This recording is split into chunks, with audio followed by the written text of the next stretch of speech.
Hope you are doing well and work hard in your studies. Today I will explain you about the structure of a bacterial cell. As you can see in your screens,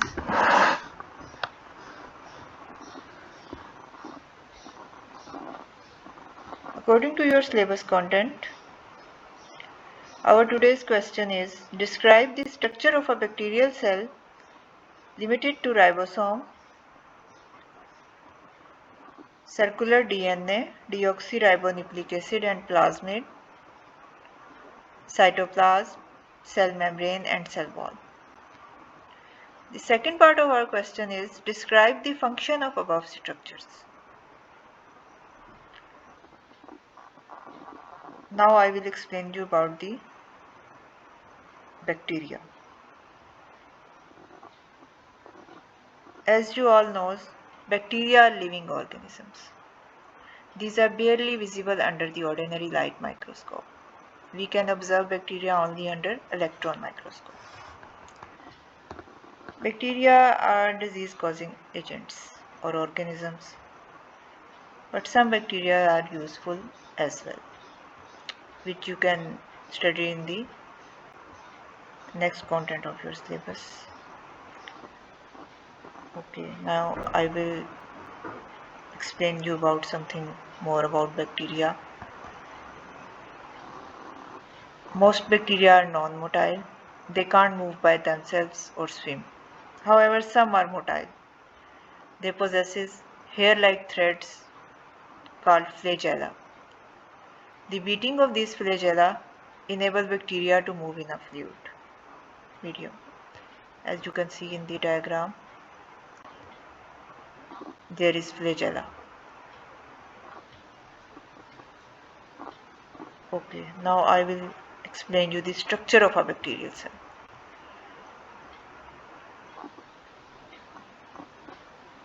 A bacterium, like any other living cells, has a cell surface membrane and cytoplasm. As you can see in the diagram in your screen, there is a cell surface membrane and cytoplasm.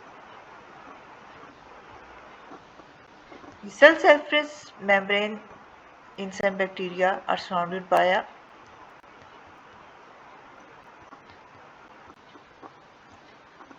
capsule, slim capsule. As you see in the diagram, you can see a capsule.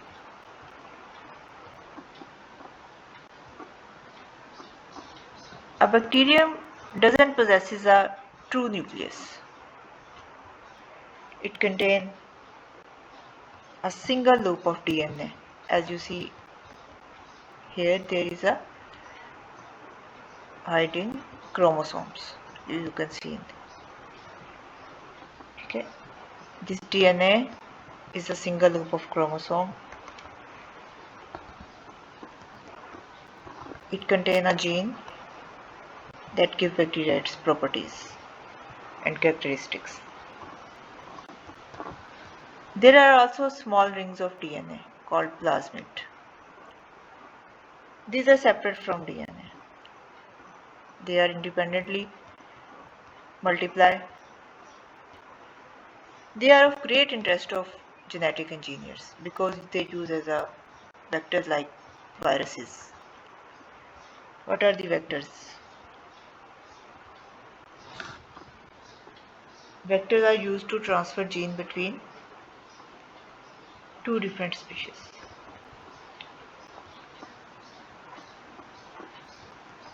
Okay. In the diagram you can see the ribosomes. Ribosomes are granular rag-like structure. They can use for protein synthesis. Okay. Next we move toward the function of the parts of structure of bacterial cell.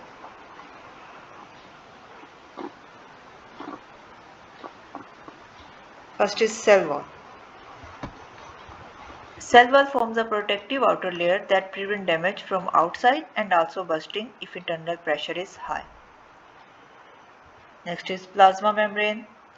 Plasma membrane control entry and exit of substances, pumping some of them in by active transport.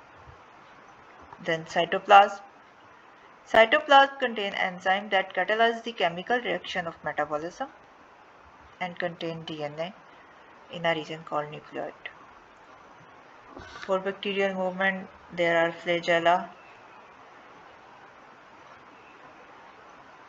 These are solid protein structure with a corkscrew shape projecting from cell wall. It causes locomotion.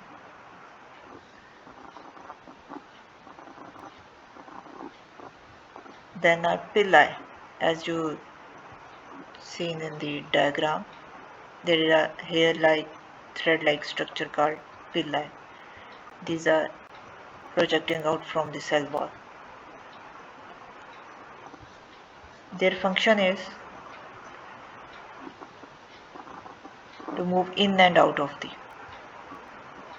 bacterial cell when they connect it to the another bacterial cell. They can be used to pull cell together.